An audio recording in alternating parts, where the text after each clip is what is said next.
Windsurfing bench. Welcome to Wonkeyjase. So welcome to isn't it? Part 3 of making a windsurfing bench. If you've seen the other two parts, then I don't need to explain myself. But here's the actual frame that we were working on, and we're just putting in some reinforcing beams. Because I didn't feel that the actual legs were strong enough as it was. I want to make sure I don't have to sort of do lots of repairs. But then I thought, looking at the legs, they're pretty ugly and they don't actually fit in with the surf windsurfing board thing. But I'll come back to that in a minute. Anyway, you need to clean the tops because you're going to do some paintwork today. So I use some all-surface cleaner and some white spirits because there's a lot of grime and set wax and all that kind of stuff on there. And I had to use a plastic primer and a sealer as well. So I've got these bits of the sort of distressed wood, and I started using a nail gun and just attaching it to the front of it. What it does, it takes away the ugliness of the legs that I've built, put on there, and it gives it a more sort of authentic look. Because if you're a surfer, you just bung on a couple of wooden boxes and sit down on it. Why wouldn't you? So yeah, that's what I've done there, and I actually think that comes out quite nice. I'm not going to paint that bottom bit, just leave it distressed. There's the lights that I put in. There's some of the lights I put in. We'll come to that later on. So we were trying out different ways of painting, seeing if the actual primer works, what paint works best, and how hard it is to remove. And also when we put the lacquer on top, to make sure that it doesn't come off. And that was just a sort of a test thing. I had a bit of trouble getting the sticky tape off there. We used a couple of stencils. We've got a brick stencil there.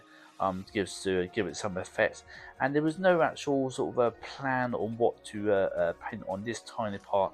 I just went wild, and yeah, that's what it came out with.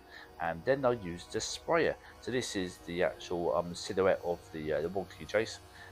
We've got the little stick man there, and I'm using a spray. This spray I bought from Team. There is a review I left on there some time ago. Really good sprayers, but they only last for about 5 to 10 minutes of spraying. Generally about 5 minutes before the paint starts clogging up, and you have to clean it. And it takes a good half an hour or so to clean it properly, and sometimes it doesn't clean particularly well. So there's probably better sprayers out there, but this is ones that I've used. They're actually quite nice to use, but there we are. This is the some of the lighting that's going on, so I was masking it up, and then I was using a nail gun to put some grooves in there to hold the actual thing in. The reason I used a block of wood there is so I don't want the nail gun to go in, the nail to go in fully. I want it to stick out, so that's why I used a block of wood to make sure that the nail to go in fully. And then that lines up, and that keeps it in there, and the wind etc. is not going to move that around. At night time, that lights up nicely. That was bought from Temu for about $5. There's some of the wiring that it was a nightmare to put the wiring up. And then I stapled it in using another nail gun. And there's some of the paints that I was using. These are specifically for the air sprayer. Works out to about £1 a bottle. And we put the different shades of blue on there. We wanted sort of the surf effect in the background.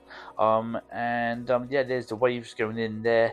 And it came out alright. The bench, that was difficult to do actually, to get that correct, and I'm still not 100% happy with the bench, but it is what it is. It's a difficult one to do on the board there.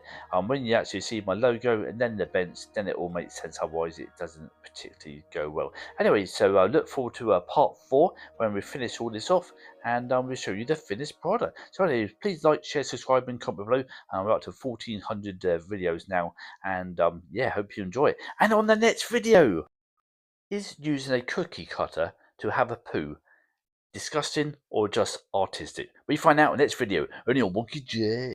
Please subscribe.